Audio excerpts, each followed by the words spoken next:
All right. Hey there, welcome to SharkCast Pod, a podcast dedicated to the greatest sporting club in the history of the entire universe, known to man, woman, and anything else you want to care to put into that equation, because I am so stuck for words because we are prelim bound. I shouldn't be. I should be used to it. This is what we do now. We do prelims. And with me, and brought to us by Dyson Logistics, the Royal Mighty Yacht Club in Port Hacking, and Jason Hawes at Crips and Crips Real Estate. I have Luc Hilton from Melbourne, exclusively from Melbourne, and we're going to get to a whole lot of Melbourne stuff, the Storm, the city, the venue, etc. And it is great to have him back. He's now a semi-regular, which is awesome. Luc, welcome back to the show, my man. Hey, Sammy, how are you, mate? The last time I saw you, we've finally met since the last time we spoke on the potty. But the last time I saw you, we were on the we were actually on the field a couple of meters away from the Sharks, warming up at the Newcastle game. How good was that? The hallowed turf. Always appreciate that, my friend. It was good to have you and who else was out there with you? Oh, my boy Lockie. Lockie was out there, of course. Lockie, it's always. I saw you out there, and I kind of flashed the pass here or there, and I was like, I've got to be there with these guys. I wasn't supposed to be out there, but good to be that close to the guys, see them train, and good win over Newcastle. How have you been? Yeah, man, really good, really good. Working hard, which in the Axe world means hardly working, which is great. Recently promoted too, which is really good. So looking after a whole bunch of venues and got the nice little pay bump that went with it. So that's all gone straight into the bank account, awaiting next week's inevitable grand final berth. So doing well. Do you want to give a plug to everyone traveling down to Melbourne about where they could entertain themselves at these venues? Yeah. So I work for a company called Maniacs Axe Throwing. So Maniacs Axe Throwing, fantastic venue. You come into the venue, it's pretty grungy, it's pretty Viking themed, really great tunes, playlist curated obviously by myself. So there's a couple of sneaky up Cronullas that sneak in there on a Monday morning, which is great. Based on Elizabeth Street in Melbourne CBD, we are open on Friday and Saturday. So if you want to head in there before the game on Friday or after the game on Saturday, head in there in your Sharks gear and have a chuck and have a throw too while you're in there. I mean, hopefully it's happy throwing and not anything else. Like hopefully we just I've got a feeling we're going to talk about the next while we're going to be pretty happy, but the whole world turns their attention to the city of Melbourne. But before that, we had all eyes on the ACT. What did you make of that extraordinary performance, my friend? What a second half. I think the thing that really blew my mind about that game was how carbon copy like it was to the week prior. Like they scored first. We score in, I think it was the 34th and the 37th minute. The week prior, it was the 34th and the 39th minute. And then we come back from the second half. We come back for the second half. They score again. And then we go in. Like it was like the script was written by the same script writer 2 weeks in a row. It was incredible. How good was Billy Burns, Teague Wilton? Like just some absolutely outstanding performances by some of the names that, for all intents and purposes, people don't know outside, like the big three, the big five names that people know of Cronulla. Yeah. It was a standout performance by the entire team. So it was such a great thing to see. Yeah, and that's what's got us there. I mean, we do know Blake's been killing it, and certainly a whole bunch of them. The halves have been fantastic, the second half of the year in particular, but it's been a real team effort. Like, it's hard to pinpoint anyone playing below average, and that's what they're going to need to go all the way, and it's what's taken them so far. There's a real team atmosphere with these guys. Like, they go to cafes together as 18 guys. They turn up the training together. They go out for lunch together. They train hard. It's all just this big unit moving as one, and that's what you're seeing out in the field. And sometimes you hear those things and it's like, oh yeah, okay, and then a team gets flogged or whatever. These guys are living it. They're talking it. AFB with some big words this week, follow me. I've never feared anyone in my life. I'm not going to start now. I mean, that gave me tingles. It was just, okay, we've been waiting for you, my friend, so. I know a few people who fear him though. Just saying. Mate. I mean, I won't break kayfabe too much, but as people who listen to the show a lot know, our good friend Joe works at the local cafe, and that's where they hang out a lot. And he feeds me information when I'm not there myself hanging out. And I got AFB's breakfast menu today, and I made a joke, and then he goes, "No, you're pretty close to what he actually ate," and he's ready to rock. He's Oh, what a ready to rock. beast. So. What a beast. So they're in good form. They're in good spirits, and I personally believe they're coming down to shock the world. But let's get to that in a little while. Canberra, yeah, there was a chance when Canberra could have gotten it back, and we just didn't let them. And as much as I was critical and am critical about the drop ball, the defense was just unbelievable. So if you defend like that, I mean, you can get away with that kind of stuff. And they just kept repelling them. It was amazing. What is it? The last 5 games we've had less than 12 points or less against us. Well, since round 19, which is a long time ago, yeah, best defensive side, and we're averaging, I think it's 14 points now a game. 14, dude. That's wild. That's wild. I think one of the things that really kind of shocked me, I was thinking about this the other day, because earlier on in this season, round 19 was the week after we played here in Melbourne. So that was round 18. And then round 17 was the shellacking in Brisbane, right? Yeah. So the big talk was the week in between. It was in between Brisbane and Melbourne. And so then remember, we saw them days after they had their big talk. And now the media is talking right now about the contents of that big talk and the real brutal honesty that the team had to go through to come back together as one. And I'm just like, wow. So that game in Melbourne, we got to see the genesis of the team that's now coming back to Melbourne to finish the job. And that just feels so great. And if you go watch that game, it's not as bad as what the scoreline suggests. Like No, not at all. They were a lot better that week. It blew out a little bit, as it can do, but that's where it started. Yeah, absolutely. Fantastic. So impressive win.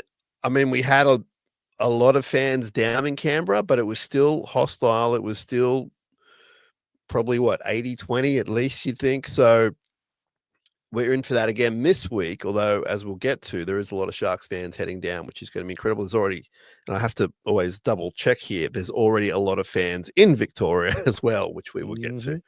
So another great win for the Sharks in hostile territory under a lot of pressure from everywhere, the media, the fans, everything. Got through injury-free minus Tall Tom, who's going to miss this week with concussion protocols. But they're in pretty good health otherwise. And you've got not a like for like, but a big body coming in for him in Oregon Kaufusi. And yeah, health-wise, I mean, they're pretty fresh, even after the shorter turnaround than Melbourne. And Melbourne, that is an advantage on the body. But I spoke to a bunch of them on Monday, and they're in pretty good nick, and they're upbeat. They look like they're ready to rock. So, what else did you like about the Canberra game? You spoke about Teague, you spoke about Billy. What did you think about the halves? I think, look, if we look at what Nico and Trindle have done this year, we're probably maybe 8 weeks, 10 weeks into them finally actually clicking and finally actually finding the groove that we were all promised at the start of the season. But what a lot of people do tend to forget about that, though, is that there was, I think it was the first 16 rounds almost of the season. We either had one in and one out, or one in, like it was one or the other who was in or out. There was, like suspensions, there was injuries, there was all sorts of things that were going on. Now that they've actually spent some time together, you're really starting to see that promise of that incredible halves pairing starting to click. I still don't think that we're there as one of the top 3, top 4 teams halves pairings, but I don't think we're that far off anymore. Whereas if you'd asked me that 10, 15 weeks ago, I'd probably be like, yeah, I'm still not sure. Especially after that game where we had Nico and Atco in the middle, and they blew the Bulldogs apart. If you look at the stats only, Trindle and Hines try assists they add up to the most successful pairing. And that doesn't mean necessarily a lot because, you've got Cleary and the young fella. And so you're going to have a dominant half. Yeah. But what I'm suggesting is I think they have about 24 each, which is 48 try assists. And that's huge. It's not bad. And there's more to playing than stats. I get that. But as you say, it's kind of starting to go in the right way. And I would think that we are one of the better halves pairings if you look at it black and white, and if you look at it where we are now. Now it's recent favoritism because we've had a great 2 months. But I really like that Trindle is stepping up because Nico's always at a level where he's always putting in, like we know that. Yeah. And sometimes it was amazing and sometimes it was less than amazing. But now that Trindle's really consistently being very good, if not more, Nico can just do his thing. And it's a really good combination. Last week we saw Trindle kick mostly, and he was in really good form. Peppering really good form. Ricky Stewart's kid, kicks. like stuck to a really good game plan. And that's what it's gonna like. They're gonna have to be pretty methodical this week. Like I think that we will get to it, but I think that they just need to keep carrying on the way they are. But it's a really fine line because you don't want to stray from what you're doing. Like you don't want to get too loose, but you certainly don't want to get back to that just kind of 5-up kick. Like you need to mix it up a little bit. And they've got a really good combination, right? Like combination of what they're doing as a team. And the bench, talk to me about the bench. Ooh, a stroke of genius having Britt come off the bench. What a game changer. What an absolute game changer. And you could sense that in the Canberra game. Like things were starting to get, we were starting to get a bit sluggish in the middle there. Toby had not going to call it a diabolical game, but it wasn't his best game. But, given the week before, I'm going to give Toby a pass on that because that try in the Roosters game was just, I lost my voice after that try. I'm sure I'm not the only one. But I think bringing Britt on at the time that Coach did was just a stroke of genius. It was a game changer. It was massive impact off the bench. I think he was on the field for 10 seconds and he'd already carried the ball 15 meters, bending their line with every run. It's a new role, but it's working really well. And people keep asking me about next year. I'm like, I don't care about next year.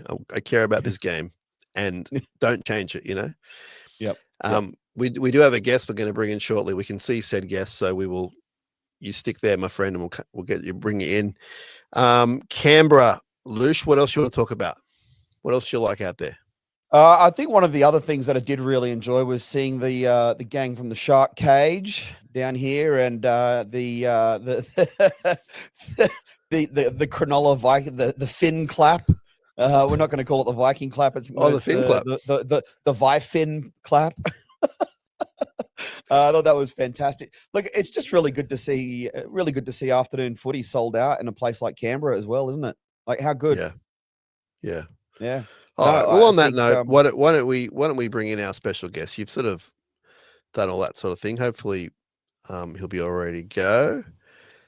Hey, Tim. What's up, brother? How are you? Thanks for having me. It's a pleasure. So this is Tim from the SharkCage. He really is the SharkCage. He's getting all his tech ready and all that sort of stuff. Welcome to SharkCast Pod, my friend. Thank you. You're good. Long time coming. Great. Yeah. All good.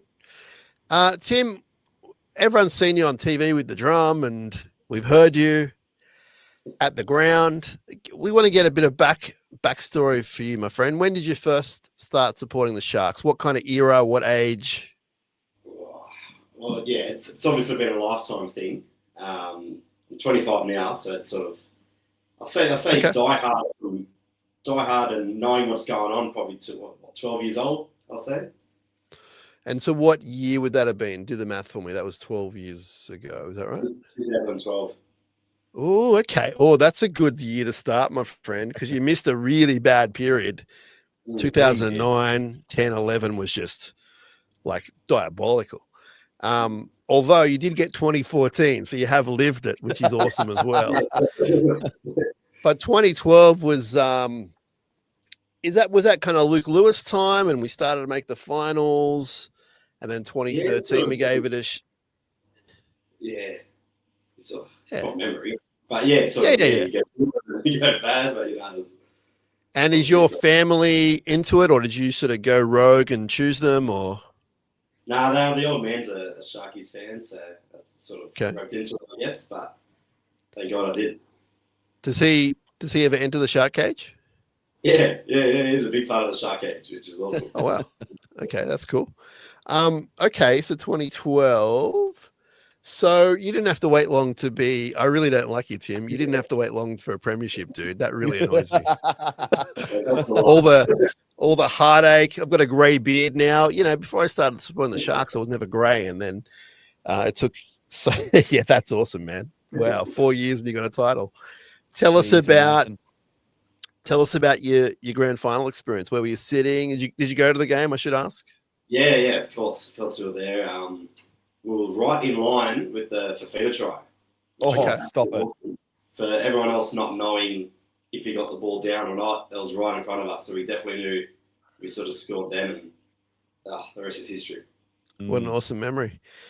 And tell me how we've come to be with this amazing supporter collection. You're at the head of it, of SharkCage. Like, how did this come to be? Did you just get jack of the average atmosphere and you're like, I got to do something? Was it something you always wanted to do? Like, talk us through how it started, I guess.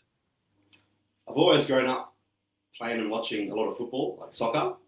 Yep. And gone to a lot of, say, Sydney FC games or that. They've got the Cove and all their fan bases. And then I go to every single rugby league game, every Sharks game. And you just know that vibe's a little bit different, not as good and not as passionate. And I sort of just always wanted to do it. And I sort of just pulled the figure out and did it, I guess. And where did it start this year or was it last year? This year. Yeah, this year. Wow. So you've done all this in one season? Yeah. The first one was the trial game against the Warriors. Yeah, okay. I remember now. Yeah. That was actually a great start because there wasn't too many fans there, but whoever was sort of coming over and like, oh, what's going on here? This looks all right. So that was a good start to it. And so tell us when you first had interactions with the club. Was it from day one or did it take a little while to sort of get in touch with them? How did that work? Yeah, it was before the first game of the season. So it might have been after that Warriors game. I was just smashing out the social media part of it. I shoot my shot and gave Dino a message on Instagram, and he responded pretty much straight away, which was awesome. Sort of gave me a contact to call and sort of see how this could all work. Okay. He's a great man, now, Dino, isn't he? He's a great man. And now it's culminating in you're hosting the official Melbourne, I guess, launch party before the game, pre-game kickoff with our friend Luc and the Melbourne, the Victorian Supporters group. I'll give him that credit. Well, sure. but your brand, if I want to get real creative on you, your brand is all over it. So that's amazing to do that in such a short time. Don't you reckon, Luc? Absolutely. Now, look, Tim's been a legend, helping us get some stuff going on down here. I think when you were down here for the last Storm game in round 18, I think that was the first time you actually met Dino. Yeah, you're in Melbourne. Yeah. So you'd actually spoken to him, but you hadn't met him before, and then it all culminated with you meeting down here, and we were all probably a little bit less than sober. But, I think the 4 or 5 times that I've met Dino, I think only one of them I've been sober. So, he seems to like me. So, okay. Yeah, so it's been really great working with Tim. Absolutely. So SharkCage, gradual build, but really, as you said, Tim, like on social media, you're really hitting it out of the park. And I'm going to say this respectfully. There's been people who have done this before and done great jobs. And there's been people who have done this and kind of given it away and it's too much. And, that's definitely no disrespect at all. But the fact that you had the kahunas to start it, keep it going, you're all over the Canberra coverage. That was hilarious. It was just like, it was basically either Nico Hines or Tim from the SharkCage. It was amazing. Yeah, that definitely tops my favourite, I think, Sharks memory at the moment, other than the grand final. Absolutely. Yeah. The crowd was unbelievable. Everyone was amongst it. I mean, to be fair, if a man and a drum can't get some attention, then I don't know what really would in this world. But well, what's going to be really fun is the man with the drum versus the Thunder man with the bell. Bell, yeah. He won last time. Thing. Yeah, he did win last time because you broke your drumstick in front of him. Using on his bell, so yeah, I'll lose on that one. I'll give him that. Dude, that was the story of our night on the field as well. So it's all right, you're allowed. But this week it's all us. No, I did tell Tim on Messenger that I grew up playing the drums. I've been a drummer my whole life, played guitar the last 20 years of my life, but I grew up playing the drums. And you always need some backup sticks, Tim. So I hope you realize this now. Yeah. How good. Let's get a bit more on Tim. Tim, tell me, who is your favorite all-time Shark? I've got a feeling I know the answer, but tell me who is your all-time favorite Shark? I'd love to know who you think of. Well, you tell me, and I'll tell you if I'm right or not. Who's our shortest ever Shark? Sorry. You're actually on the right wavelength. That's what I was thinking. My favorite memory growing up is Nathan Garner try against the Roosters. Oh, nice. So I wouldn't say he's my favorite Sharks player of all time. To be fair, it's actually I was going to say Gallon, to be honest, just because of the era you're in. I think you have to just say Gal. No, there's no wrong answer. Sort of thing, mid-20s. Like I feel like you can't go wrong there. Anymore. Now, okay, so tell us how it works for those who don't know.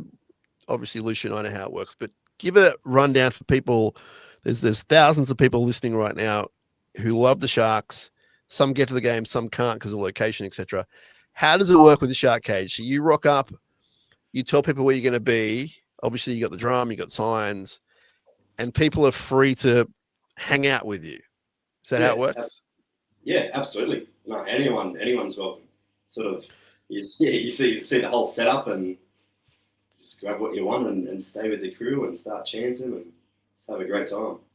Okay, and tell us about the signs. Do you make the signs, or do you have someone make them for you, or? Yeah, I make them sort of online and get it printed off. I've had a few people I've reached out to make the banners and all that, the recent ones, which are very good. Hey Tim, I think your washing's done, bro. Not mine.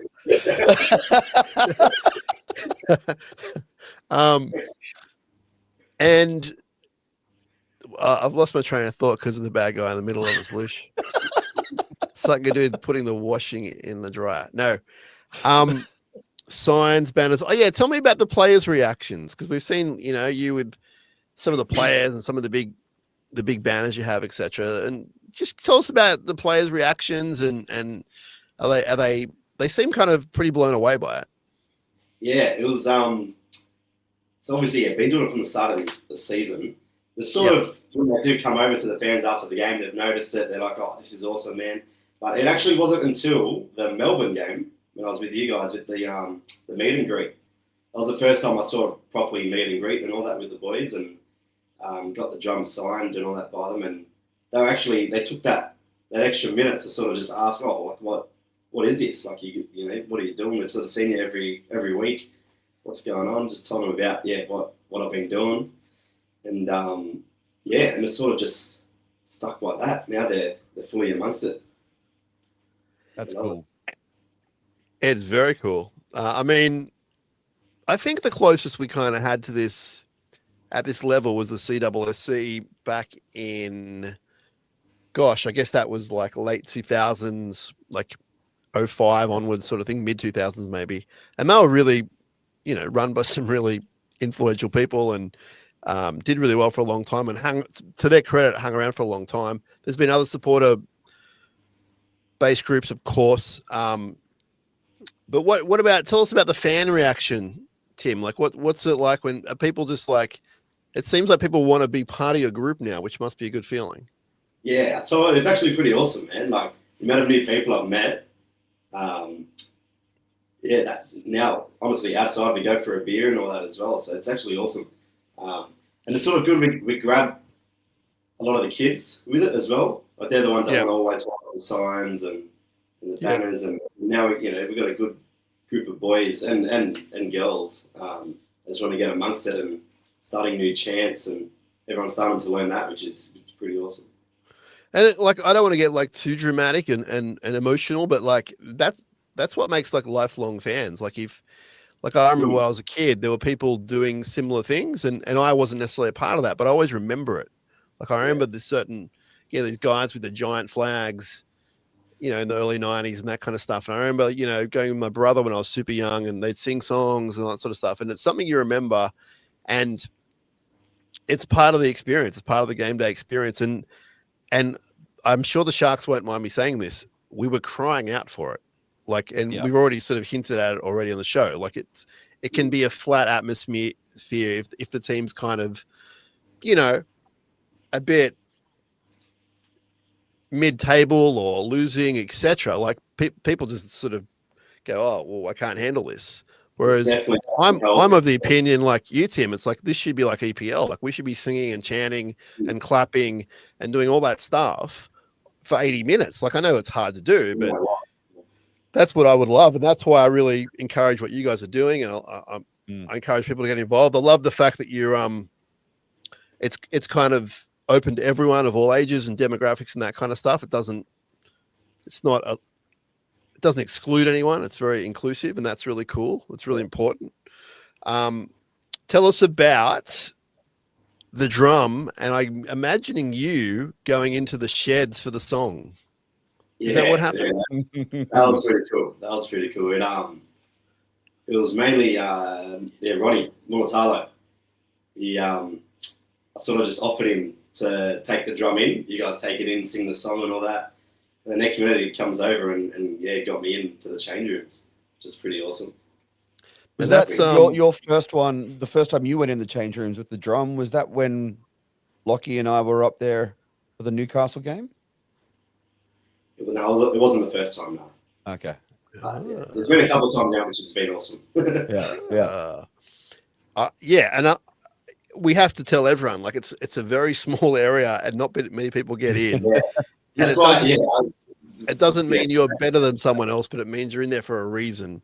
And I know that anyone who does that really cherishes that experience. Like I've done it a few times. It's just like it's otherworldly. It's like, oh my God, what am I doing here? And you just get amongst it, and you sing and you throw the drinks around and stuff. And but yeah, when I saw the drum in there, I was pretty blown away. I was like, oh, the drum's in there. That's awesome.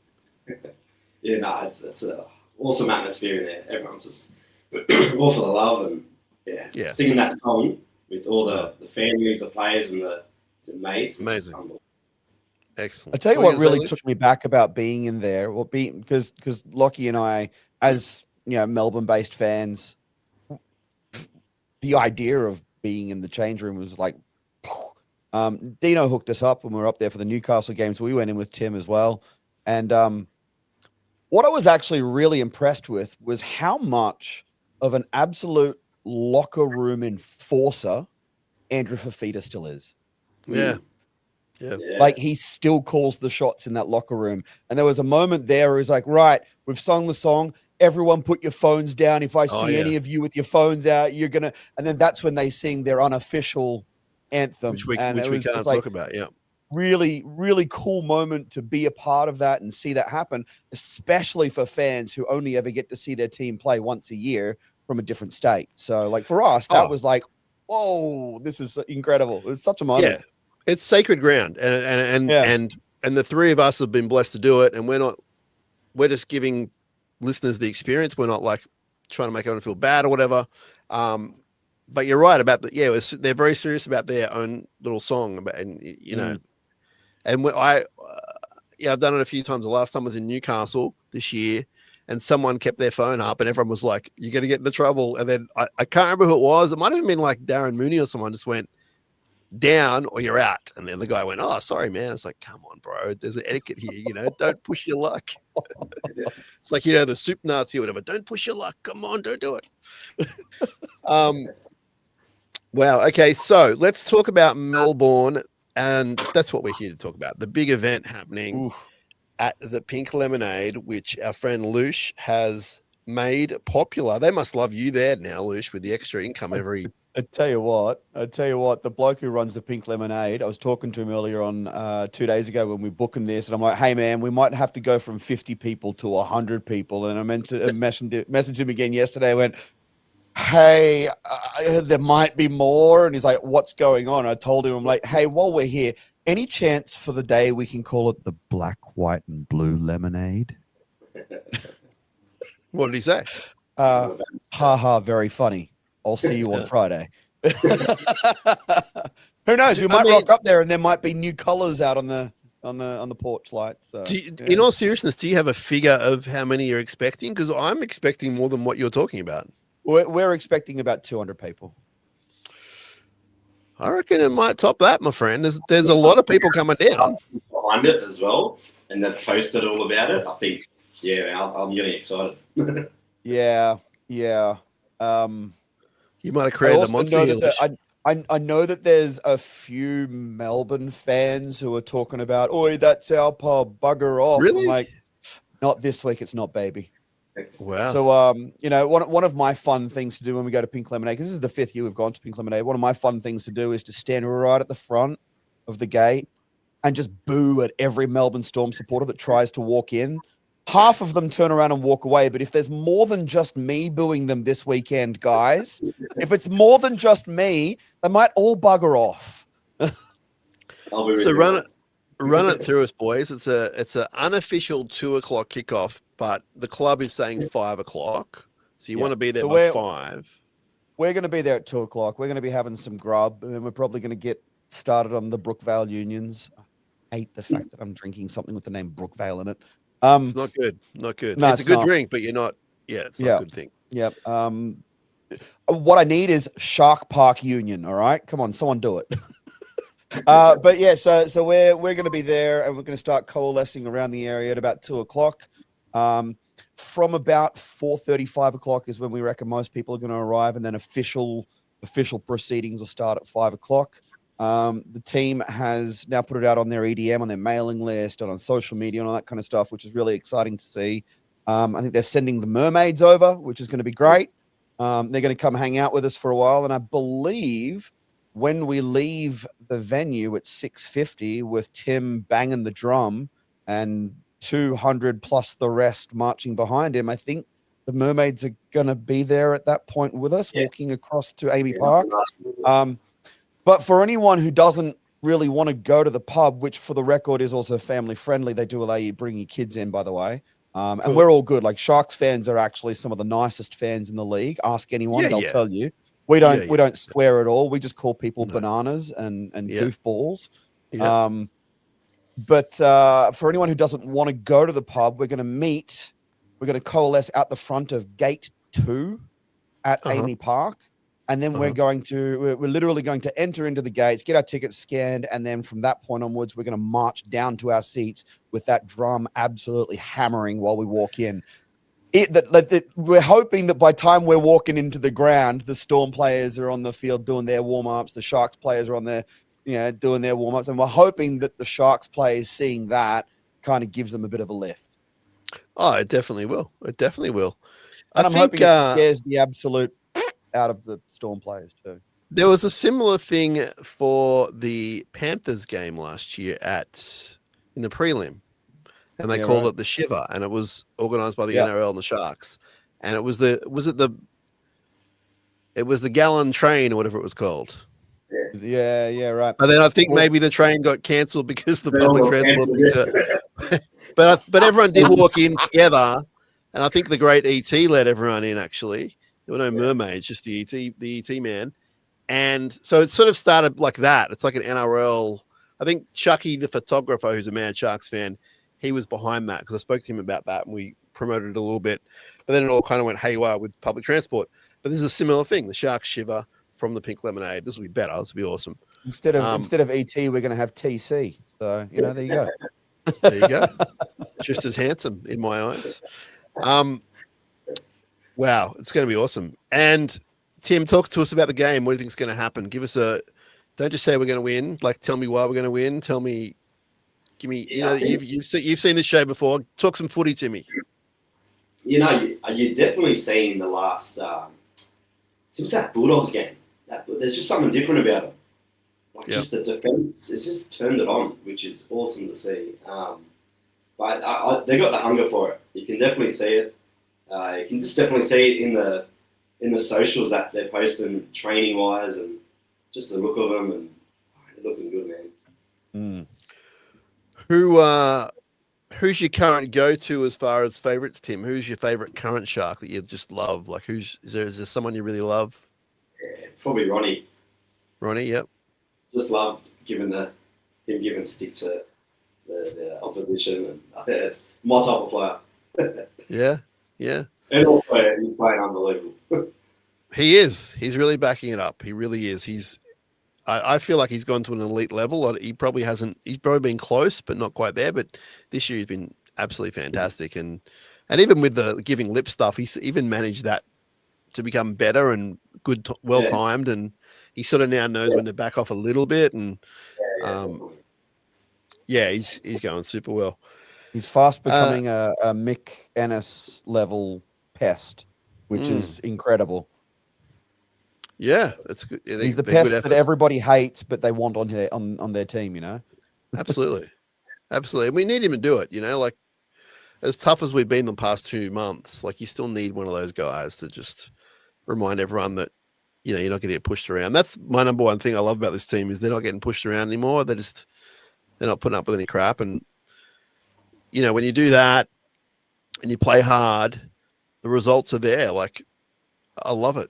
And then I wouldn't say they're a dirty team by any means at all, just really physically tough, and they're getting the job done, which is awesome. Tim, before we say goodbye to you, my friend, why don't you plug your socials and all that kind of stuff? What, sorry? Your socials. Where can we find you online? And mainly Instagram and Facebook. I am TikTok. Yeah. Actually been doing a lot of TikTok of game day experiences and to see how that goes, and everyone likes to see that, which is awesome. And while we're giving out free plugs, you want to tell us about the place of work where you do your handiwork? Yeah, so I work at Billy's Barbershop in Cronulla, just down the road from the Leagues Club at the moment. Okay. And we decked out, or I decked out. They're all Dragons fans, so I decked out the shop in all Cronulla Sharks. All my SharkCage stuff, really, all the flags and banners and signs and all that today. And we got the ABC News, I think, come and have a bit of a chat with us, and the awesome. Sharkies came. So it was pretty awesome. Oh, that's great, man. If you say SharkCage at the door, you get sick fades. I don't want to get the whole thing about haircuts, but like as someone who like refuses to get a haircut more than like 3 times a year, I've got a very young 10-year-old boy, and for the last 3 years he's been going to the barber like regularly, and we go to a local barber, and I imagine it's a very similar vibe to where you work, Tim. And I obviously see the haircuts out and about in the street, but every dude, and it's just dudes with the fades. It's like I just want to go, you've gone a bit too far there, brother. But then it's like every guy gets the same kind of fade, and that's cool. Like I obviously it's not my thing, but I was just shocked. It's just like, and the amount of barbers you see around now also makes me. I'm very surprised by the amount of barbers, but then when I see how often these guys are getting their haircuts, they're coming in like every 2 weeks, right? Yeah, no, it's pretty crazy. It's amazing. It's such a sort of new way of being. And it's good. Yeah, you guys make money and the boys are happy. And what are your thoughts there, Lish? All I can think of is I'm going to start calling him Beefcake now that I know he's a barber. Brutus the Beefcake Barber. Oh, I know where you're going. I don't know if Tim does. Do you ever watch wrestling, Tim? Yeah. Yeah, there you go. So you know who Brutus is then. Absolutely. Love it. Are we going to talk wrestling? Or? I mean, I am halfway through this week's episode of NXT, so I don't want to hear none of it. I had to block Southo Dan and everyone involved in that little He's the wrestling worst group that I've got on Twitter, because it's like, oh my God, this and that. I'm like, nah, blocking that group. Bye. So like they'll it's get my own fault, but he's legitimately, and he knows this, ruined WrestleManias for me. So Dan, it's just like, you love that. You love to hate that bloke, don't you? no, it's all love. It's just like stop tweeting about wrestling. Not everyone's watching live. He's a good man. NXT last week was good. Homecoming, glorious. Really enjoyed that. All right, Tim, thanks so much for joining us. Yes, sorry. Go on. I was going to say that version of Finn Balor. That's the one I want to see back on Raw and SmackDown again. Maybe you will. Anyway, maybe you will. Tim, thank you so much for joining us. Really appreciate it. You're welcome back anytime, my friend. And sorry it's taking so long to get you on as well. And yeah, thank you for what you're doing, man. What a great thing. I love it. Just the right reasons, doing it right. Just keep doing it, man. And if you ever need help with anything, reach out to all of us. We're all here to help you. And, we're looking forward to you taking over Melbourne. That's for sure. Thank you very much, boys. Thanks for having me, man. It's good to see you. No worries. We'll see you soon, my man. That was Tim from the SharkCage. See you down there, brother. That was Tim. What a great man. He's a legend. I like that bloke. I like him too. I think we'll keep him. I mean, seriously, on a serious note, like I was trying to get across how great a job he's doing, but I don't know if he bought in, but it's such a great, you've been podcasting for ages now, and you've been creative, and it's such a and I'm going to put him in that equation. Like, he's been creative, 100%. made this group, and yeah, it's not the easiest thing to do, and to do it for initially love, and who knows where it'll end up taking him in the world, but it's not the easiest thing to do, man. And the fact he's brought in all sometimes feel like you're kind of spinning your wheels and not really getting far, and then he's definitely got some tenacity to him. He's a good lad. I think he's a good personality to add to the mix at Shark Park and wherever he goes when he goes around the team.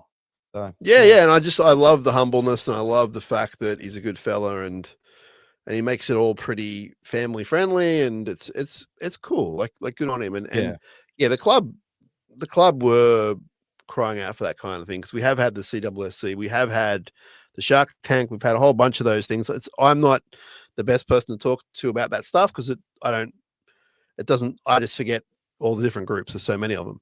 But but SharkCage certainly doing a great job. Now, more footy. We have NRL Dub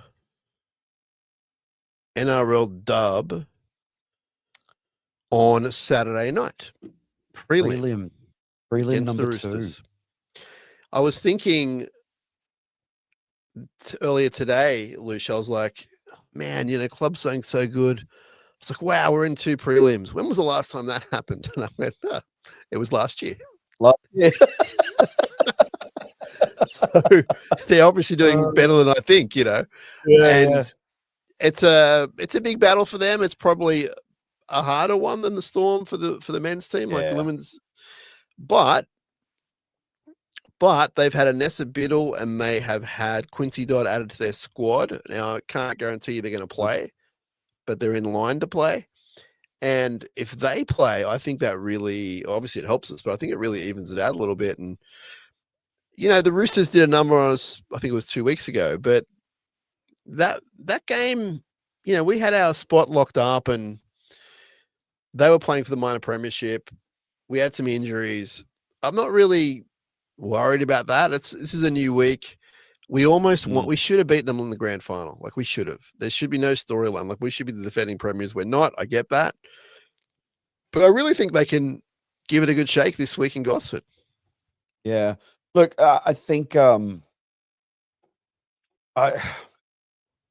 Roosters team is bordering on unstoppable, though, aren't they? Like the Roosters and Broncos, I think they've gone the entire season undefeated, right? Well, the Roosters beat the Broncos. Yeah, the Roosters beat the Broncos, didn't they? Yeah. geez, it's going to be a rough. It's going to be a mountain to climb. But I mean, hey, the boys knocked out the Roosters a couple of weeks ago. I'm happy for the girls to do it too. Let's go. Don't forget how they got to the grand final last year. They beat Brisbane in Brisbane. Yeah, they did. So they've got it in them to do it. Yeah. And, you know, it might take a few good sort of luck moments, but you make your own luck sometimes. And I love the form of Emma Veron. Like, I think if she gets the ball, we're in with a shot. I think Jada Taylor's making her way back. It's only been probably a month now, 40 for her in a couple of years, but she's coming good. And I definitely give us a chance. I don't think anyone will give us a chance. I think we're a chance. I think I've seen enough this year to really believe they're a special group, really good coach. And I'm looking forward to it. But yeah, 2 prelims, like we cannot ask for anything else, right? As a fan, like it's unbelievable. I think sometimes we forget how successful the club is because this club does have a tendency to have its peaks and its troughs. This year, there's been some pretty deep troughs, but then you kind of get to the end of it all, and you kind of sit in this position, and you go, "Wait, hold on a second." You know, all season we've been saying that this season is anyone's season, especially with the men's teams. Anyone's season. Yeah.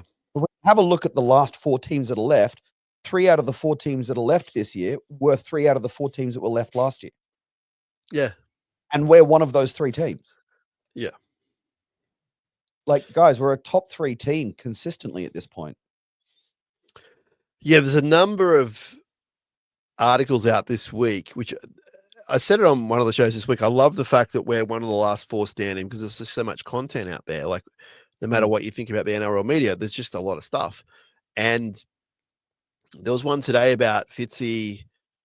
I think it was something like he's the third most, what you're saying, the third most successful coach in his reign because he's had us consistently up there. I think it might be the third most wins. It's something like that.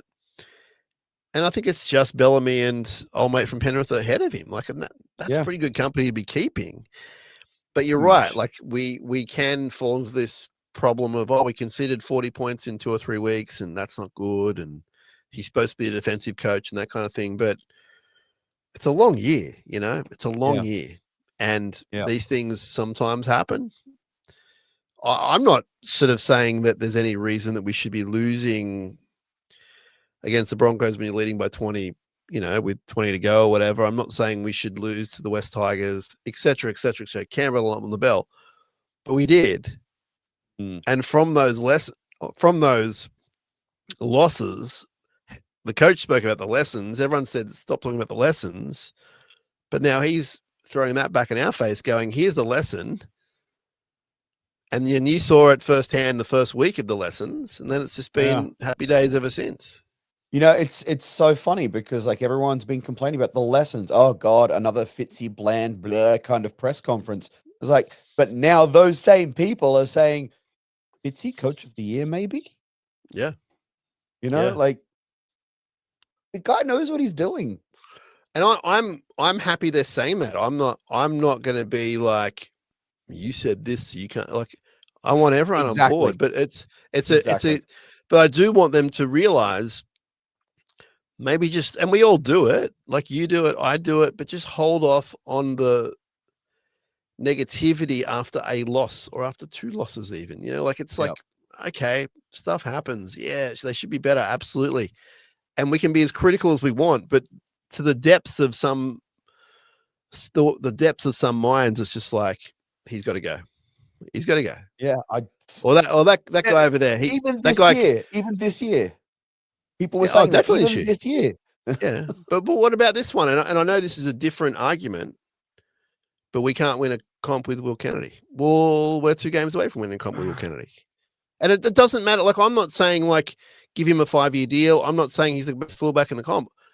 I'm saying people throw out these big statements, but you can't back it up because I will say, in fairness, we haven't won a comp with Will Kennedy, but we also haven't won a comp with Blake Brayley. We haven't won a comp with Adam Fanua-Blake. We haven't, you know, like. It's not so much me sticking up for Will. It's me sort of bringing out these statements and going, well, are we really that bad with Will Kennedy when we're legitimately 160 minutes from winning a comp? Mm. Like that's, you know what I mean? Yep. I don't know.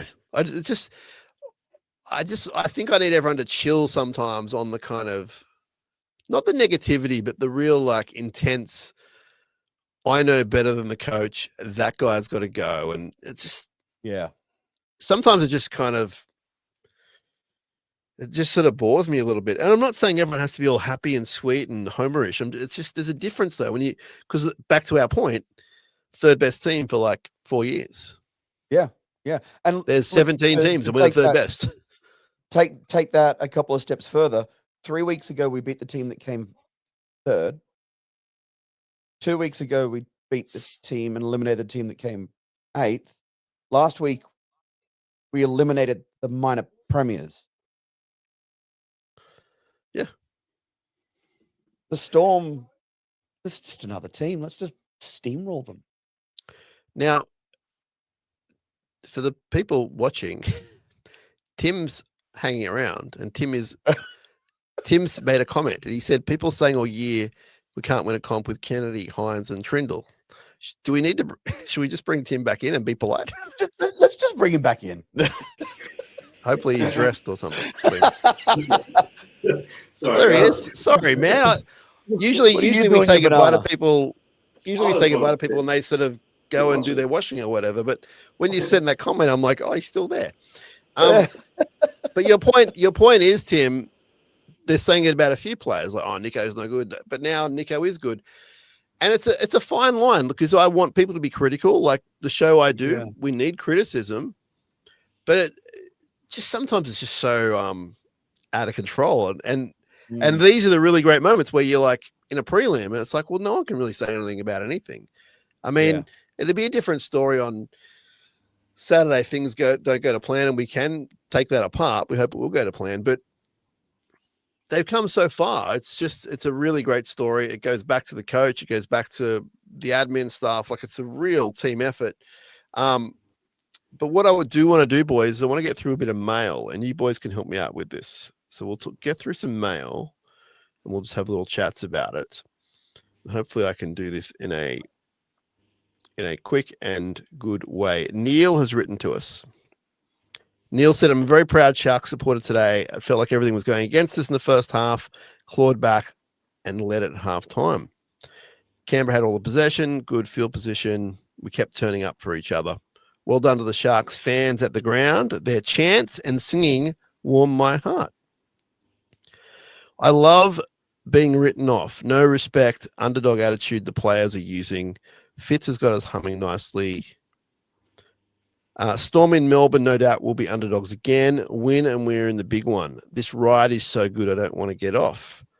Make them believe. And then he's got some nice things to say about the pod. That's from Neil. So, Tim, he's talking to you, man. That crowd response and the chanting, that's you singing. Yeah. I don't like to take too much credit, to be honest, because the crowd was unreal.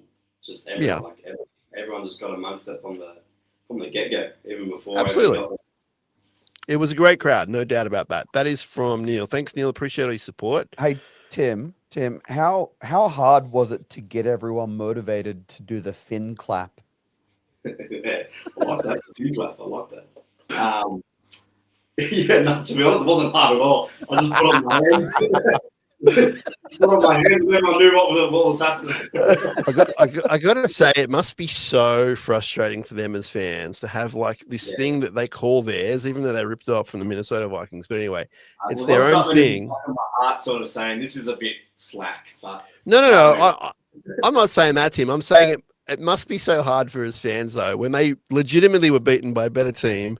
And, their season's over. But even just go back to whatever, round 5 or whatever, and some, there's a bay of Storm fans or whatever.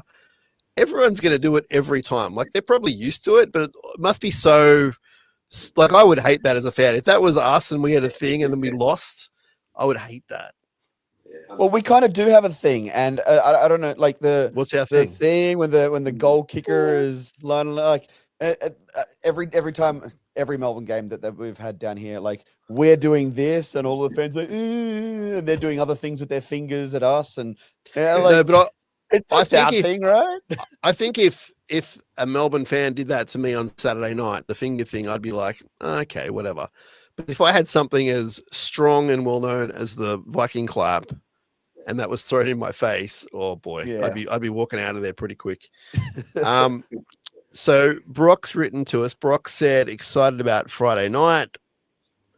The belief I have in this team, they can go to the grand final, and it's hard to dismiss that we're not going to go all the way.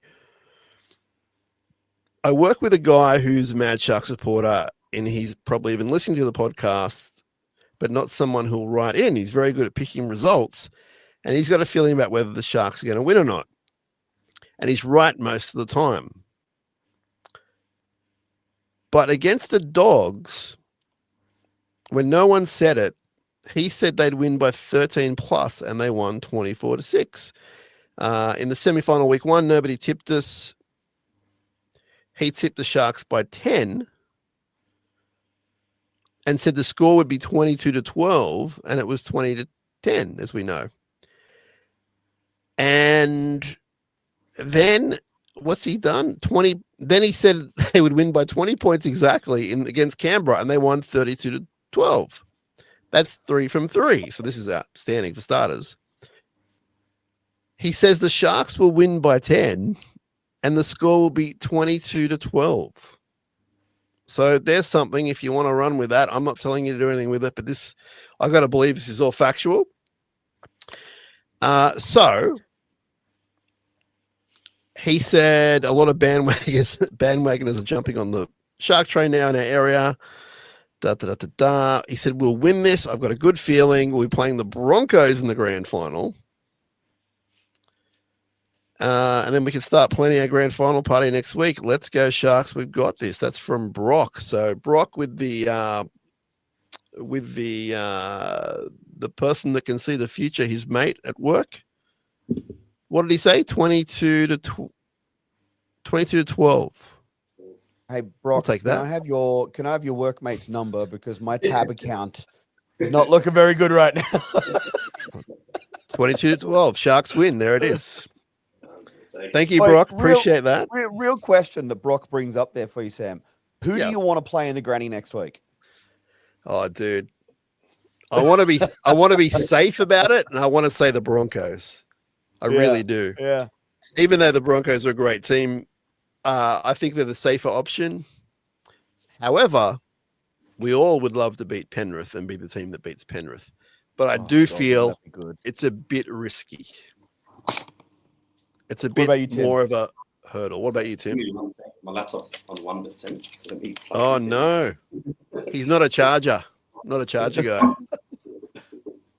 Got to charge. Just imagine it's like one of your utensils at work, Tim. You got to charge those things. I've seen the guys charge their things. Their shavers, their faders. I was on 70%. I'm like, yeah, that'll do. And then these old laptops aren't very good.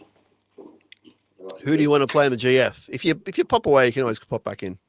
I'd love to go Bronx. I think they can still be a bit hit and miss, but I think if Panthers do make the final, they run away with it for the 5th one in a row. I think that's right. What do you think, Lush? I actually think if we catch the Panthers in the grand final, then there's 2 bits of history on the line there. Mm-hmm. Because you've got 2 teams from outside the top 4 in the grand final, so that one's broken. Mm-hmm. That would be awesome. And if we defeat the Broncos, if we defeat the Panthers, then we've broken a 4-year win streak. But if they beat us, they've gone from last to competition winners in the same year. In a 5-year, I don't know, man. If it's scripted, I feel like the NRL would script it to be Cronulla and Penrith just for that storyline. I think so. So let's hope it's not scripted, and let's hope it's Cronulla and Brisbane. Well, you got the 97 replay, and I think they're a bit more manageable. I just think you don't want to risk it with Penrith. It's like we could get them. I'm not saying we can't beat them, but me personally, I'm kind of over the juggernaut. With all respect, I've kind of seen enough. I think a Brisbane Cronulla Grand Final will bring in a lot more people as far as like interest. It's two different teams. It's not Melbourne. It's not Penrith. John's been in touch. I'm not looking for a Penrith Melbourne game. Not looking for No, a no, Penrith no Melbourne one game is. again. No one is. Yeah. Not even the two fan bases are. John has written in and said, loving the pod.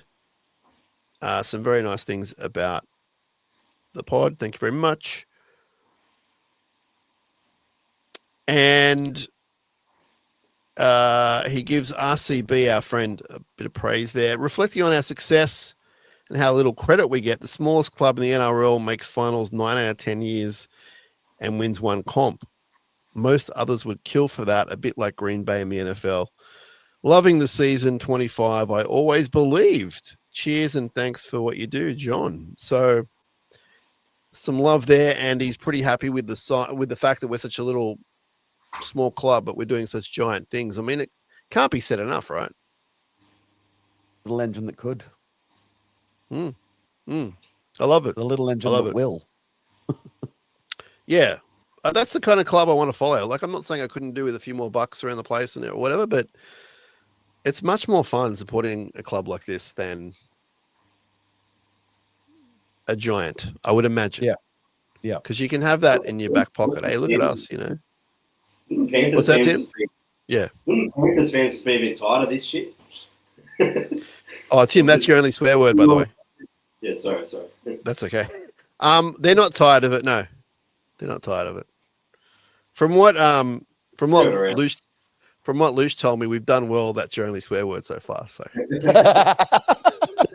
hey, Sam, I actually haven't used up my swear word on SharkCast yet, and I've been on 3 or 4 episodes now. So I got 4 or 5 cards in my back pocket. Just saying. You do. Appreciate you keep it there.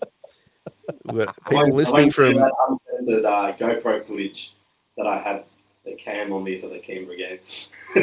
Oh, I mean, heat of the moment's a bit different. I'm cool with that. And it's not a me thing. It's like just we've got little kids and we've got all people listening to it. So that's why we try and turn it down a little bit. Now, I'm just trying to look at our Insta messages, but there's like so many of them. I don't know where to start. But hopefully I don't miss any here. That'd be awful. Oh, yeah. Okay. So our friend Fraser Glenn says a brilliant, brave performance. Impossible to pick 3-2-1s. Wanted to make special mention of Billy Burns. Nothing better than seeing a player making themselves impossible to drop. Nickera would have been one of the first name on Fitzy's team sheet for years, but Billy has stepped in and played out of his skin. All heart and a rock in defense. Regardless of what happens in the finals of next season, I'm sure we'll keep seeing his name somewhere in the 17. That's from Fraser Glenn. That's a great point. We don't probably even still talk about Billy Burns enough and what he's done.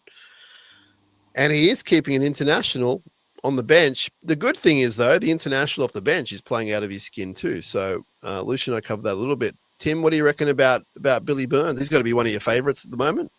Yeah, no, he definitely is. I love how I'm loving the thing of Nickera coming in second half and then him, Billy Burns moving into the middle. Because every time he moves into the middle, he's playing unbelievable. He scored the try, I think, through the middle as well. He did. He absolutely did. Yeah, Now, we're going to go over here. And again, hopefully I can get all these. Okay. So, our friend Jazz has been in touch. And Jazz was hanging out with us before the Roosters final. So that was cool, down at the Hairy Man. Went to the game in Canberra with the wife. Had to walk through a bush track in the dark to get there and back surrounded by Raiders fans. Is that the car park? Yeah, it's a bit like that, I guess. I think it's the car park, Lish. Bush track, mangroves, you know. You should be used to it. Our defense early on was super organized and intense. The Raiders never looked threatening. And for them to only score 6 points the first half with the amount of possession they had is a huge credit to the Sharks boys. Trindle had a great game, but being there live, you can tell both he and Fogarty were working with some gusty wind. They definitely used it to their advantage. the one that Kennedy dropped was swirling all over the place. Early in this season, that was yeah, it looked nasty, dude. It looked Early in the very, very gnarly. season, we had heaps of injuries, but now we're mostly all back, and it's one serious forward pack. He says, here's a hypothetical. Oh, you boys will love this. If McInnes was suddenly fit to play the Melbourne game, who would you drop? I wouldn't. Can I add to that and say we do go through to next week and Tommy's fit? Well, let's do that's the same thing. No, it's the same question, really. It's the same question. Who do you drop for Tommy? Well, Tommy will be fit. McInnes. Yeah. I wouldn't for McInnes, but for Tommy, it would clearly need to be Oregon. Clearly need to be Oregon? Yeah. Well, that's who they've bought in to replace Tommy, right? Yeah. I'm giving you another option of a middle forward as well. Hamlin. And I'm not saying I would. I'm just saying it comes to those two guys, though, Lush. It's like they're the two that will be circled as possibilities to go out for Tommy. So with Oregon, you get a really reliable, big-bodied, mobile forward who's played in a grand final, albeit a losing one, but played in a grand final. Yeah. And then you have Hamlin Welly, who's come back from the dead, literally, and he's bumping off guys, and he's not doing the silly stuff anymore, and he's going really good. So it might depend who you play. It might depend what kind of forward you want. Yeah. But they both bring in attributes that I think are equal, to be honest. That's a good point. Good point. My heart says that we would keep Braden Hamlin-Uele in there. He's a bit of a stalwart. He's long-term service to the club. I feel like, and you're right. Like, you know, he's had a really on again, off again couple of years, but he's come really good this back end of the season, and he's been one of the most impressive improvers over the last 5 weeks. Again, like, how do you drop him? I'll say this. We had Terry from Pins Up on yesterday, and he made a really good point. He said, say that Oregon plays his heart out on Friday night in Melbourne, which he will, and we get the win, and obviously we move on. How do you say to Oregon, thanks for your service, but we're going to bring, you know, like that's a tough, not so much a tough conversation, but like it's, you're going to put your body on the line and get us through to a grand final. It's a tough one. Thank God I'm not a coach. But that will come up, like barring, you know, I'm going to touch wood and hopefully there's no more injuries this weekend. So there'll be a guy that's going to miss out, which sucks. Even moving to next year as well. When everyone's back fit, McGuinness, Tommy, Oregon, like, we've got a lot of forwards to choose from, which is good. You got Billy Burns, you got Britton Nicker. I think that Britain will win that fight round one next year. But I mean, he deserves a space on the bench at least. Absolutely, but you know, if Billy wins a grand final at starting second row, it's like, again, that's another tough one to have. He becomes undeniable, doesn't he? Well, I think at the moment he's undroppable. So. It's interesting. It's super interesting, boys. It shows how long the season is and how much things can change. And, you know, he's easily one of the lowest paid players in our club, Billy Burns. And that, I'm not saying that matters, but just if you factor that in, like, he really shouldn't be doing what he's doing at this level. And he is, week in, week out. Poor kid can't even afford a haircut. Send him to Tim's place, he'd be right. Okay, so Steve has been in touch. Said we're almost there, one game to the big dance. But I must say, what a courageous and gutsy win against the Milk. The Sharks team has really stepped up in the previous weeks. I smell a grand final coming on. The Storm are busted. Hughes, if he plays, will be a target. The Storm are normally vulnerable after a week off. Not sure. I mean, I believe, Steve, I don't know if that's true or not. We're coming to get them. We're going to ambush them. The players are on a high. and they aren't backing down. So I agree with most of that, Steve. I have been trying to warn people that it's going to be a really tough game. Yeah. I don't think us just being tough and awesome for the past 10 weeks is going to get us across the line. Like, they might need to lift even more. And I believe they can and they will, but I don't want people to think it's just going to be a cakewalk, or that, they've had the week off so they'll be soft, or Hughes has got one arm so they'll be no good. Like, it's the Melbourne Storm. Like, they're ridiculous. So I'm looking to win, but I also think it's going to be a challenging win, which is fine. Like, that's what you got to do to make a grand final. Brent has been in touch. Go ahead. They've got strike weapons all over the field too. It's not just down to Hughes. Absolutely. You've got Harry Grant in the middle. You've got Cameron Munster, who is an absolute freak, who can score from anywhere, who can lay on passes that humans shouldn't be able to throw and or catch. Like, it's a dangerous club to come up against. And I think you're right. It's going to be a really, really tight contest. And I think we mentioned earlier on, I think it's going to be decided very, very, very late in the game. Yeah, so we need to start well and hang with them, and I think we'll be fine. If we get a little bit behind, that's okay. I think if we get, I don't want to put a point on it, but if I had to, I would say if we get more than 2 converted tries away from them, it's going to be really tough. So you just got to hang tight with them, and then strike, with those bench guys. Come on and do your thing. So they're actually suited really nicely to this game. And I'm not trying to talk us down, but as you said, Luc, it's like you didn't even mention the 2 wingers. Like, they've got strike power everywhere, So, but so do we. That's the thing. So do we. So we're good. We're going to be good. Brent said, "Go ahead, Tim." So I don't want to pour out fake news, but I did see an article today about Warbrick. He couldn't train today with concussion symptoms and all that. Really? Still coming along? Yeah. It was definitely an article from Fox League. To be honest, I didn't read much of it. It could just be because he's coming from prolonged concussion symptoms, isn't he? So, yeah. I mean, we wish him all the best, but that would be handy if he had another week off. If it's a late out, possibly, we'll see.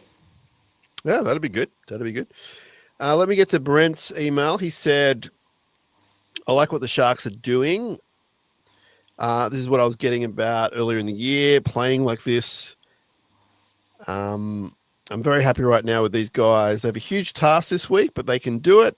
I feel they can go all the way, much better than I felt earlier this year. It's all coming together at the right time. Love the attitude, the fight for each other. I love the fast line speed as well. That's what wins you games." I heard you guys talking about coach of the year for Fitzy, and you keep adding Cleary into the argument, but I disagree. If Cleary coached the Titans or Knights, I don't think they'd make the 8. That's interesting. And then some other stuff. He says, "Let's watch the Sharks get to the grand final. Let's go Sharks." That's from Brent. Thank you very much. Boys, I'll go to you, Tim, because I think Lucia and I covered it maybe. Where do you think Fitzy stands in the NRL currently? Do you think he is just behind Bellamy and Cleary, or is he a bit below that? Like, is there other, like, what are your thoughts on Fitzy and where he sits? I think if you're going on coach of the year, that you wipe out, my belief is you wipe out last year and previous. So it's literally just based on this year. I would say rookies up there, just as favourites for the wooden spoon, near the wooden spoon, to keep them that consistent the whole year. Mm-hmm. But based on Fitzy, we haven't had a perfect season. There was a period where we were 1-6 or something, 1-7. I don't think that's true, Tim. That's dramatic. 1-7. I heard that stat from someone else the other day. That's why I wasn't sure. No. He hasn't lost more than 3 games at a time in his whole tenure. My bad. No, it's all good. Keep going. But I'll definitely put him top 4. Okay. Yeah. Awesome. I agree. Now, it's got a few bits more of mail to go, if that's the right language to use. Paulie was in touch and said, I've never been prouder of our footy side. That crowd, again to Tim, that crowd, the first half completion rate wasn't great. The 50-50 calls, nothing was on our side, but the belief in the boys and the pure fact is they're now a legitimate football side. Nico and Trico are getting better as the duo. Adden is proving what we signed him 12 months ago. Billy Burns, and he mentions the contract. So he signed a 1-year deal and it can't be for very much money. So I think Billy might need a new manager and I'm happy to do it for him. And then he talks about Blake Brayley, and he said this guy has more ability and talent than even his biggest supporters would have known. And he then says, do we dare to dream? And then, of course, I answered, yes, we do dare to dream. And I'll also dispute, Paul, that his biggest fans didn't know how good Blake Brayley was, because he did, and he's talking on the microphone right now. But I understand what you're saying, and Paul is amped up and ready to go. On that contract for Billy Burns, like, that's pretty cool, fellas. Like, I mean, and don't get me wrong, Billy can afford to eat. It's an above average wage, but for a footballer and what he's doing, we got him at a steal.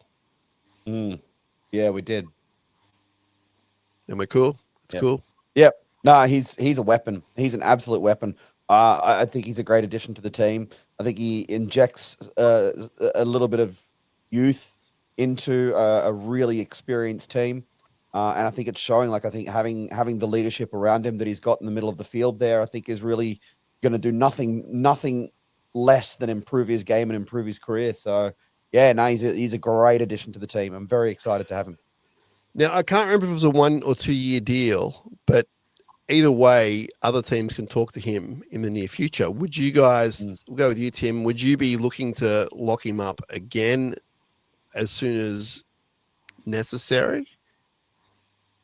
Yeah, I think you definitely give him a contract. In all respect, you don't want to go overboard. Like, oh, geez, you got to lock him down. He's been in form the last 10 weeks. Unbelievable. Yeah. We've seen too much of that in the NRL that they don't live up to that sort of same stage the year after. But definitely enough to keep him at the club and to stay happy. Yeah. Yeah, for sure.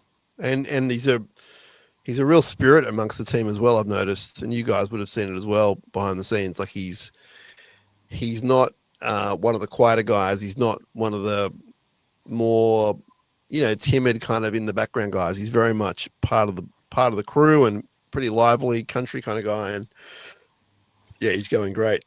Playing different positions helps. Yeah. Absolutely. And I'm with you, Tim. Like, I'm not throwing the bank at him, but I think someone might, which is, I guess, the danger. Someone might come in and go, hey, you're only on this, we'll offer you this. I think that's a realistic thing. And the Sharks probably can't compete with that, given we've got Teague Wilton and Britton Nickera, but they might want to hang on to him in some way, given what he's done for us. So that'll be an interesting thing to watch in a year or two. Claudia was in touch, and we were talking about prelim nerves, and she said she got nervous as soon as the team list came out after not being nervous. So, but as I've said to a few people this week, it's prelim nerves, and it's what we all aspire to have, is prelim nerves. And then we want to have grand final nerves, which is just, as you both know, next level. I don't think I slept for the 5 days before that 2016 grand final. Like, I couldn't stop thinking about it. I legitimately, and I've said this before on the show, I woke up in pain. And I wasn't sick. I was in pain. I had this pain in my stomach, and I just felt I waited my whole life for this day, and it came, and I was like, I think the fact, I was talking about afternoon grand final, I'm like, I think we need to bring that on, because I remember that day going forever. So I woke up at a reasonable time. I think my kid was only like 1, so I would have woken up early probably. And then it was just the longest day. And then I'm not going to go through the whole day, but I legitimately woke up sick, and I wasn't sick. Like, I felt sick. I was just walking around going, oh, I don't feel well, but there's nothing wrong with me. I was just like, oh my God, what's going to happen? Now, add to that feeling, I had to fly in from Melbourne that morning So like that whole butterflies, nervous Yeah. energy, feeling like Yeah. really, oh my God, it could be today. And then having to fly with that. Yeah. Yeah. The whole, Oh. traveling is a bit of a different thing too. I need to read this out from Josh. Not need to, I want to, but also I forgot about it last week. He said, what a win for the team. He said, shout out for the marathon podcast post game, which was a podcast record for us, which is great. I don't know if people enjoyed it, but it was it just went forever, so we weren't going to stop. Sorry to cut you up. Actually, Tim appeared. Tim was on the bus. Yeah, when we got on the bus, Oh, yeah. then we had a bit of fun all that afterwards, and then I think we all had a bit of a snooze in a 4-hour trip. Got back to Shark Farm, and my phone was still on. Yeah. Yeah. I've heard some great stories about that sort of thing. Like I had a shower and I had a nap, and then it was like, well, people kept calling in and dialing in. It was like, well, I'm happy to keep going. What a great night. So, but it ended up being, quite the marathon, which was a lot of fun. So Josh said, well done with that. He said, what a win for the team. Big effort. Fantastic team effort to get the win over the Raiders. The first half followed a similar script to the last week with the Roosters. Repelled them with some excellent defense, particularly on our line, only conceding the one try. I was happy to go into the sheds down 6-0 like most of us, but then when the boys did what they did, that was amazing. Then he talks about 3-2-1s were tough, but he gave 3 to Teague Wilton, 2 to Nico Hines, and 1 to AFB. So that's pretty cool. It's hard to argue with people's opinions on that. Not that I think that's perfectly fine. Like Teague was unbelievable. Tim, what was it like being near that Teague try?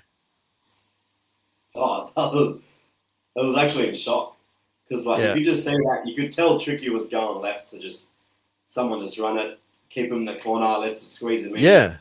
And then when he put that off, I thought a lot of people around me thought he knocked it on, and I was the only one that actually got up because I saw that he kicked it, and everyone was like, he knocked it on. And then they realised everyone's actually celebrating because I was literally right beside us as well, which is awesome. Yeah, unbelievable. I was listening to something. I can't remember what it was. I was listening to something a couple of days ago, and they were talking about that game, and they made some sort of a comment about how Teague went missing in that game. What? And I'm like, what game were you watching? Yeah, it's rare that guy goes missing. He's had a really good year, and as the year's gone on, he's gotten better. And no, he was monstrous. He's such an important part of what we're doing. That physicality.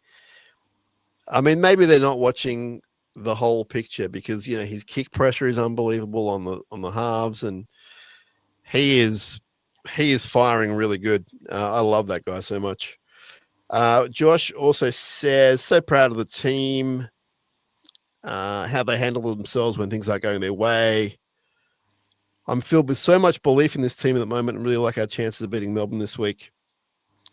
Can't wait to get down there, up. That is from Josh, who's a great, great fella. I think that's all the mail, guys. As usual, if I've missed any, we will get to it. That's for sure. So, Tim, what do you make of the Melbourne Storm team that they've named for this week, the big clash? We won't go through the team, but you've seen the team. What do you make of it? Yeah, it's very interesting about this Hughes situation. Yeah, I've just never seen anyone come back that quick from a big injury. But yeah, don't get me wrong, it's an unbelievable team. They're a good side. We all know that. But I still think we're in that good form and good minds at the moment. We can definitely knock them off. Lush, what worries you about Melbourne and this week? Harry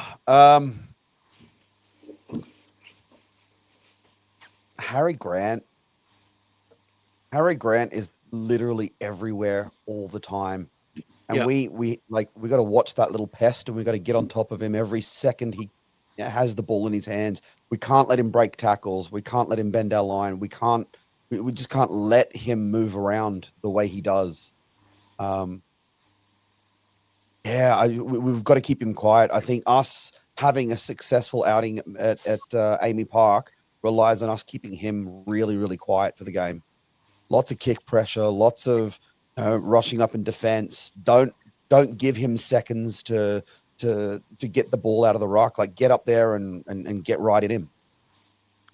I think that's where you might see Oren Kafusi really dominate once he comes on, assuming that that's how the bench stays, because usually he's pretty rock solid with that middle defense. And I don't know how he does it. It's such a big unit, but he's pretty agile for a big guy. And I think he'll shore up that middle. I mean, that's his job. So he should be beneficial there with Harry doing that kind of thing. But Melbourne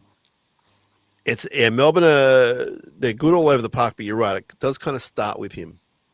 And if we can sort of nullify that, that might slow him down a bit. I saw the highlight of who was it they beat in Gold Point? Was it Penrith with that try he scored? Was it Penrith that he beat the other last month? Yeah. Oh, yeah. The sneaky dummy half one. And I was just like, you just be aware of that, because it's obviously something in his bag of tricks. And but they got to play Blake Brayley, and I would argue that Blake's in as good a form. I'm not suggesting he's hit his peak every week like Harry has, but it's going to be a great clash between those two. And I think if Blake can really get one over him, then we go a long way. So it might be the battle of the nines that wins it. I'm not sure, but I would suggest that they'll both have a big influence on how we play. Pappenhausen's back as well. Yeah. So you reckon he's good to go? He had a concussion, yeah? Yeah. I gotta say, man, he's had a really off year. I'm actually kind of okay with him being back. I actually think if we're weighing up Pappenhausen this year versus Will Kennedy this year, I'm backing Kennedy. Like, I actually think that Paps has been really on and off. He's had some diabolical mistakes in some really, really high pressure games, and he just hasn't coped very well with it. Yeah, I think that if we kick to him, Tim, if we kick and Ramian's chasing hard and Teague and those guys, like, he's got an error in him, which I think is what you were going to say, Tim. Yeah. No, this year compared to last couple of years, definitely a lot more errors in him. I don't know if it's him trying to do a lot more in attack, especially. I feel like I just always picture like a cutout pass he's trying to do that just falls straight to the ground out. Right? But, I mean, I'm not suggesting either of you guys are writing him off, but it's hard to think of those guys like that and go, oh, because when he said it, Lucia, I was like, but you're right. Like, he, compared to other years, which is what you're doing, he hasn't been as good. But prelim time, it's Melbourne's time. Like that, this is when they live to breathe, and we need to live that way too. We need to learn how to play like that, and we're definitely in the zone. So it's going to be a tight one. I would love for us just to hammer them and not have any stress, but I don't think it's going to be the case. I don't think that's a realistic way of looking at it, but it's going to be fun, man. It's going to be epic, and it starts at 2:00 at the Pink Lemonade, or as you said, Lush, the black, white, and blue bar. What you called it? Black, white, and blue lemonade. Sorry, I was close. And where are you going to be a lot of fun? Where are you going to be at 2:00 on Friday, Sam? You know yet? I don't know where I'll be, but yeah, we'll leave it at that. But it's I know where I'm hoping to be, so we'll see what we can do. But I know that you're way off with your estimations of 200 people being there, Lush. So you better, in all seriousness, you better get your logistics together, my friend. I'm going to be excited now. Now, if there is, and I use this in inverted air quotes, and I say it with all respect, if there is only 200 people there, which would be a great number, I'd be very surprised. Just leave it at that. I could be way off, or I could be right on the money, but I would. I don't know. I'm going to have to ask Pink Lemonade what their capacity is. We might get kicked out. They might have. We just need to put Gal at the door. Don't let the Storm fans in, mate. It's just us. They might have some just licensing. In all seriousness, Lush, do you want to run us through the bar and what they do and some features and how to get there? Give us the whole thing. Yeah, man, it's a really, really fantastic little bar. It's right next to Richmond Station. Richmond Station is the closest train station to Amy Park. It's in Melbourne Olympic Park, which is also in the same precinct as the MCG and the Rod Laver Arena and all that sort of stuff. So we're right in the thick of it all. It's a really, really great bar. It's a 7-minute walk from the venue. So yeah, like they've got 2-level venue. They've got this amazing dance floor that's got like the glass panels that light up. And the reason why I like those glass panels that light up is because sometimes when it does get a little bit wet, they do get a little bit slippery. And the reason why I like that is that the first year that we went there were some Storm supporters there, and a Storm supporter was carrying some food across that. went tits up and tomato sauce all over his Storm jersey. And my immediate response to him at the top of my voice, without even thinking about it, "Oi, mate, I've got a Sharks jersey in the trunk of my car if you need it." Amazing. So good memories from Pink Lemonade. It's a really great place, mate. Yep. Yeah, they've got a couple of bars inside as well, so it's not like everyone concentrated at the one bar. They've got like a Brookvale Union Four Pines bar. They've got like a main bar with the cocktails and all that kind of stuff at the back end. You got the upstairs area. But yeah, it's a vibe. Awesome. All right, so we urge everyone who's heading down to go there. You can go there from 2. You can go there at 5, and the vast majority of people will leave. What are you saying? Around 6, or what time were you saying? Sorry. What was it, Tim? 6:50. 6:45, 6:50. I think we'll start the walkover. Okay, and so you'll probably be 7:15 to warm up. Okay, 7:15. Yep. And so you'll probably be there by 7. It's a 5-7-minute walk, so through the gates and off you go. And Luc, I know you've told Amy Park stories before, but for those who are heading down who haven't been before, how would you summarize the experience? One of the only venues, I'm pretty sure I've said this before as well, one of the only football grounds I've ever been to where at halftime you can go and buy yourself an oat milk latte and a sushi roll. That's right, yeah. Wow. So it's an experience. Look, I do find the Melbourne Storm fans to sometimes be a little bit off, like a little bit like, yeah, like, oh, you guys beat us, we don't like you anymore, which is strange because like I feel like up until 2016 we were kind of like their second favorite team, and then when we beat them in the grand final, it's like, nah, screw you guys. But you know, it's always it's fun when we win at Amy Park because they are the kind of fans that empty out of the stadium before the game ends if they know they're losing.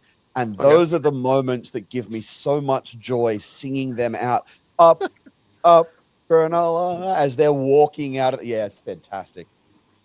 You know what I loved about last week, Tim, was, and I'd forgotten about this, just forgotten about it, but the away team winning and the song playing at the away venue is like, this is awesome. Fun. Yeah. This is fun. Because we can hear the...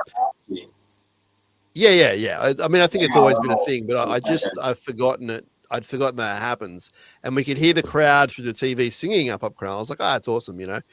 But then when I heard it on the PA, I was like, oh, yeah, that's right. They do play it at the NRL events. It would have been the same at Sharks Roosters. If they'd won, they would have played Rooster Man. I think they did it 2 years ago or whatever. So that's even more brutal for the Canberra fans. I was like, oh after the God. Viking clap and then that, yeah. That is brutal. The team song. I couldn't tell by the TV, like on TV, but I was like sort of smack bang in the middle of the 2 bays that we had. Yeah. And I've got one ear singing up Cronulla, and I'll hear the other ear, the boys in the black, white, and blue, all at the same time. And it's just, I don't know what to sing. I'm just there bashing on my drum. It's amazing. It was out of sync, but we loved it. Doesn't matter. Have you had any issues getting the drum into venues, Tim? Canberra, actually, earlier in the year. Yeah. Canberra, they wouldn't let me take anything in because everything's over 1 meter. And the drum, but luckily, like the club and all that sorted that out, which is good. Okay. No, nothing. Manly, they let me through but kindly sort of said, "Don't do it if you're winning because you're gonna hear about it." and I sure did. And I definitely got told a few words that you don't really want to repeat at all. Yeah, fair enough. Yeah. I mean, I have to say, I mean, let's all think about it. If we were sitting there and an opposing fan was near me and they were beating us and they started beating a drum, like you wouldn't be happy. So I can see the other side, but he'd be walking out with a drum around his neck, mate. That's right. The big hole. That's awesome, man. That's so cool. That's so cool. All right, boys, we're going to wrap it up, but appreciate both of you hanging around. It's been a fun one, that's for sure. And for everyone listening, one last time, the Pink Lemonade in Richmond is the place to be.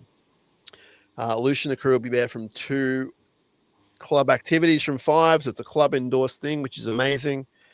And you're going to see a lot of Sharks characters there, no doubt, and meet a lot of people. And that's the other thing I would say, boys. If you're traveling on your own, which people do, don't be a stranger. Don't be apprehensive about coming along these sort of things. Everyone's super friendly. You make friends really easily, and sometimes you make good friends for a long time, for life or whatever. So definitely, if you're apprehensive about coming on your own, just come along. You'll have a great time. So I can't state that enough. And I am excited about the game. I'm nervous, but that's okay because it's prelim nerves. You're supposed to have them. If you didn't have them, I don't know, maybe you'd be a Penrith fan or something. I don't know, but it's going to be a fun one. It's going to be a fun one. It's almost here. We're 48 hours. We're less than 48 hours now, boys.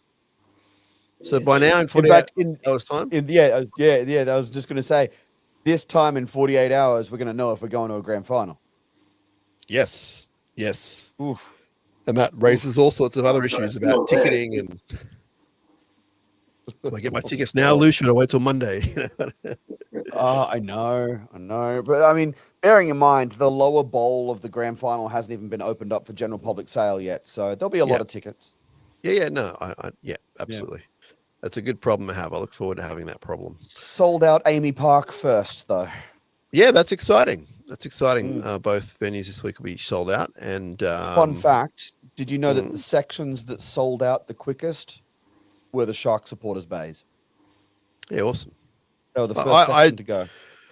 I know for a fact there is a lot of people going, and not everyone will be in those bays. Like a lot of people will be, but there's going to be people all over the ground. And yes, Melbourne will have the advantage and they'll have the majority of the crowd, but we're going down to win, and I think the faintest little sniff the boys get, they're going to make the most of it, and it'll be like Canberra with the crowd just going nuts. Like you guys owned that crowd. Like it was hilarious. I know they were shell shocked from last week, and I get it. Like that's too bad, but man, we can't ride off that. We got to move on. We can't live off that, I should say, off last week, but we're in great stead, boys. And it's going to be exciting. Again, appreciate your time, and you'll be hearing from SharkCast Pod, that's for sure. Give us a follow everywhere. Give SharkCage a follow everywhere, please, as well. And Lush, what are you doing at the moment? Are you doing your podcast? Still on a bit of a sabbatical at the moment. So, come and throw an axe with me instead. Yeah, you're an axe guy. Every time you say that, I worry. I do have. Well, I mean, if you need to, you can just axe me if there's any problems, right? So you got the lingo as well as the throwing skills. Every morning I wake up and I look at myself in the mirror and say, "Don't say the word. Don't say the word." Have an excellent day, Luke. Hey, that's your thing, man. Access is your thing. So yeah, definitely. If you're in town for a while, which some people will be, check out what's the place called, Lish? The venue? It's called Maniacs Axe Throwing. But fun fact, we also have one of our Sydney venues that is about a 1 kilometre walk away from Henson Park as well. In Marrickville, yep. Okay, yep. That's good. That's good to know as well, for sure. Yep. All right, boys, we will talk to you real soon. And everyone else, thank you so much for tuning in. Fun episode tonight with Tim from the SharkCage, Lush from the Victorian Melbourne Supporters Club, and actually give those guys join their group if you're not already on Facebook. Victorian Cronulla Sharks supporters. Yeah. And if you're not on the Facebook, maybe just talk to your friends who are on there and get them to join, and they can give you all the information. We're also on Instagram too now. Oh, there you go. You're on Instagram. Okay. Yep. Excellent. We'll go on there as well if you can. All right, lads. Talk to you soon. Up Cronulla. Let's go get it. And we will talk to you soon. Let's go.